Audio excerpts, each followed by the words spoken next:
Benvenuto o benvenuta alla settimana Scrivere e creare in italiano. In questo primo video io e Giulia ti presentiamo un aspetto molto importante, ossia la differenza tra italiano scritto, che è il focus del nostro percorso, e l'italiano orale. Cominciamo con l'italiano parlato.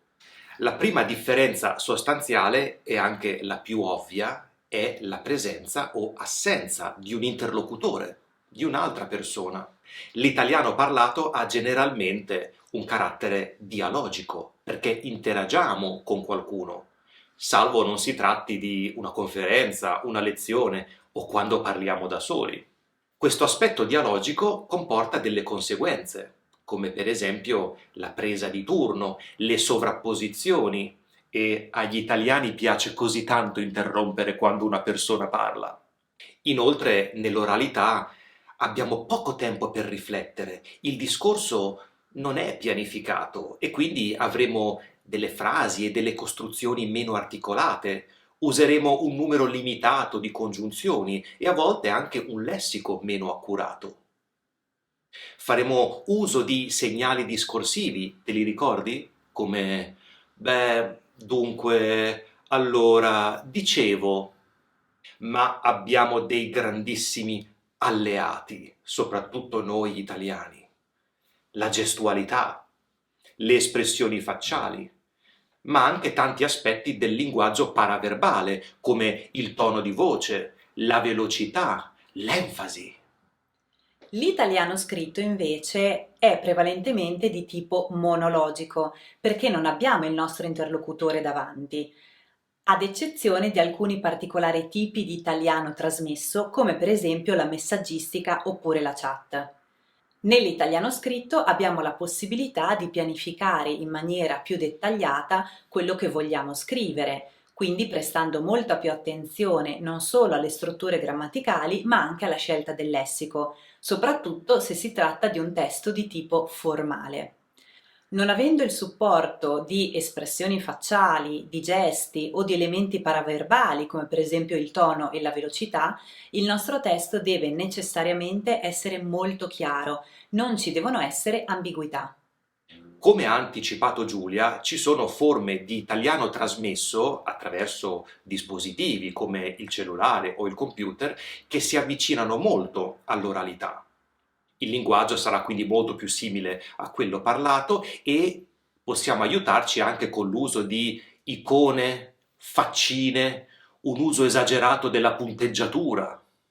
Il secondo punto che vorremmo analizzare riguarda il lessico, quindi le parole e le espressioni che vengono usate. In un testo scritto avremo, soprattutto se si tratta di un testo formale, una maggior ricercatezza lessicale. Cercheremo delle parole più formali o diverse rispetto a quelle che useremmo parlando con qualcuno. Faremo anche uso di sinonimi o perifrasi per evitare ripetizioni. Non ci piace ripetere le stesse parole all'interno di un testo. Siamo stati all'Albergo Due Pini. Abbiamo soggiornato presso l'Albergo Due Pini. Quando pagherete vi faremo la fattura. In sede di pagamento emetteremo la fattura. Beh, e per quanto riguarda la grammatica? Ci sono differenze anche da questo punto di vista. All'oralità, sempre per il fatto che abbiamo meno tempo per riflettere e pianificare il discorso, potremmo essere meno accurati a livello di grammatica. Per esempio, tendiamo a usare meno tempi e modi verbali, oppure estendere l'uso di alcuni tempi verbali. Per esempio, il presente indicativo può essere usato per azioni future. Domani vado al mare o la settimana prossima prendo un giorno di ferie. L'imperfetto che viene usato nel periodo ipotetico del terzo tipo, al posto del condizionale passato e del congiuntivo trapassato. Se lo sapevo, ti chiamavo. Se me lo dicevi, venivo. Oltre a questo c'è anche un numero limitato di congiunzioni che vengono usate. Prevalgono le congiunzioni e, ma e perché. È importante ricordarsi che il linguaggio utilizzato all'interno di un testo deve dipendere dal nostro destinatario, dal tipo di testo e anche dal registro che vogliamo usare, perché, come abbiamo detto prima, il linguaggio di un testo scritto in determinate situazioni può avvicinarsi molto a un linguaggio orale.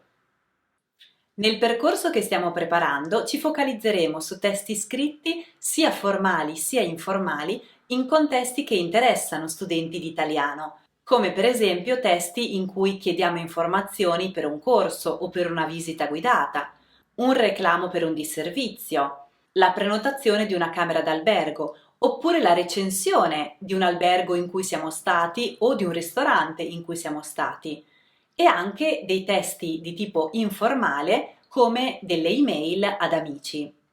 Analizzeremo il lessico e le strutture tipiche di ciascuna tipologia testuale.